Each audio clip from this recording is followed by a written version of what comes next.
In one of the Superman movies, Superman saves a person from a burning building.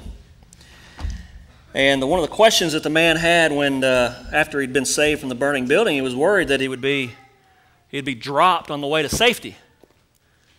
And of course, Superman said, "Why, if I just saved you from a burning building, a fire, would I drop you on the way to safety?" And that's where we find ourselves this morning in God's text. We're looking at eternal security. John chapter 10, verses 19 is where we're going to read from.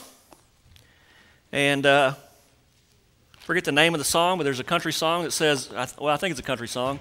It says, we got a long way to go and not much time to get there. And so that's where we are this morning. The Lord has saved us, the fold of God. He has called us out of darkness. He has saved us. And the question would be, why would He drop us on the way to safety? Well, the reality is that He's not. It makes no sense at all. He's not going to do that. And that's what we're going to learn here in chapter 10 of John, beginning in verse 19. Verse 19 that says, "There was again a division among the Jews because of these words. Many of them said, 'He has a demon and is insane. Why listen to him?' These are not the words of one who is oppressed by a demon," others said. "Can a demon open the eyes of the blind?" Of course, he's referring back to chapter 9, blind beggar. See, the common thought in those days was this, that demons cause illness. And if demons cause illness, how can someone be demon-possessed and bring healing? Maybe one's true, maybe the other's true, but they can't both be true. Verse 22, "At that time, the Feast of Dedication took place at Jerusalem. It was winter. Jesus was walking in the temple in the colonnade of Solomon. So the Jews gathered around him and said to him, 'How long will you keep us in suspense? If you're the Christ, just tell us plainly.'" Now, the Feast of Dedication is what we now call Hanukkah, or the Festival of Lights, or the Feast of Lights. It's not an Old Testament prescribed feast. You won't see it in the Old Testament law. It's not there. Hanukkah, or the Festival of Lights, came around in 2nd century BC. The Jews were once again slaves to another country or another entity. They were slave to essentially the Greeks, a subset of Greeks, but the Greeks nonetheless. And there was a man named Judas Maccabeus. He had a nickname. You know what his nickname was? The Hammer. I love that nickname. Judas the Hammer. That's what they called him.